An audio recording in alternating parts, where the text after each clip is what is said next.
Let's see, a dream house once again becomes a haunted house, but this time it's supposedly filled with laughs instead of fright. Hello there to everyone watching, and thanks once again for returning to the YouTube channels We Live Film and Real Screen Reviews. I am movie critic Nick Iacobucci, and our next movie review is for the movie A Haunted House. This comedy opened in wide release on the 11th of January 2013, and it stars Marlon Wayans, Essence Atkins, Nick Swartzen, David Koechner, and Cedric the Entertainer. This film comes to us from director Michael Titus, a first-time filmmaker that's gotta be friends with somebody somewhere that can pull some strings. This guy was listed as a personal assistant in 2004, wrote a short film in 2007 and directed some TV here and there, and now he's directing a feature film, or a so-called feature film. I don't know, your guess is as good as mine how he got there.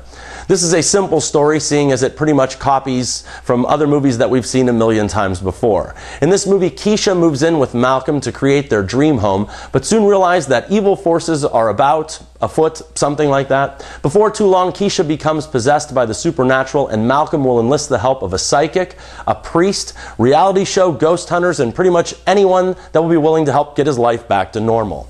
Well, people, I will start by saying that A Haunted House is really a completely awful time at the movie theater and plays on movies like The Devil Inside, The Last Exorcism, and it especially parodies the Paranormal Activity films. Now, that being said, I thought that Paranormal Activity 2, 3, and 4 were absolutely and positively pointless, so guess what kind of movie you get when you parody a pointless film? Why is it so many times today that people defined a parody as just making something completely dumb or stupid? Because that's not what it is. Airplane and The Naked Gun are not only very intelligent films, they are two of the best comedies of all time because they are so smartly written, not like this haunted house junk. Now, I had some big issues with The Haunted House, and I think I'll start with the duration of the punchline. Now, there were some spots in the film where they would crack a joke and then they would run on with that punchline for like 2 minutes. You know, that's not really something to complain about, except that the original joke in the first place was really pathetic and not very funny. They did this many times throughout this feature, and I just don't know how long someone could find a grown man humping stuffed animals humorous. It went on for like 2 or 2.5 minutes, as did a scene of farting in bed and a discussion with a swinging husband. You know, I just can't sit here and lie to anyone, and as much as it pains me to admit it, I did laugh during this film here and there. I liked it when they would live up to the premise and actually be funny, making a parody of one of these known films. For example, when the girl was like possessed and she's standing next to the bed, and you know, the time's going by, hours and hours, and she starts breakdancing and, you know, I don't know, club dancing. It was actually really funny.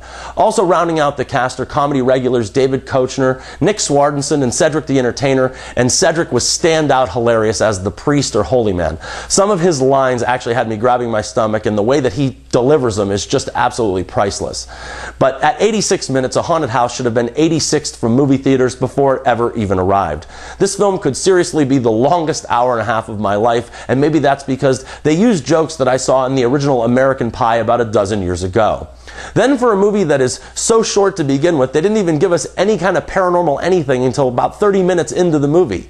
This film would either pull unfunny jokes out of nowhere, most of them involved the Latin maid, and if that didn't work, they would always resort back to their core strength of comedy or bathroom humor. You know, just last week I reviewed the Texas Chainsaw Massacre 3D, and I really didn't beat that one up or give it a completely bad review, only because I thought that that movie succeeded in what it tried to do. However, this film did not succeed on any level, and especially failed as a comedy. Nick's Real Screen Review is a void at all costs, with a dismal 1/2 of 1 star out of 4, and that's for the worthless comedy known as A Haunted House. Well, I'm afraid that's all the time that I have today, and thank you so much for stopping by. If you've enjoyed this review, please click like below and give me a thumbs up, or subscribe to either or both We Live Film or Real Screen Reviews if you haven't yet already.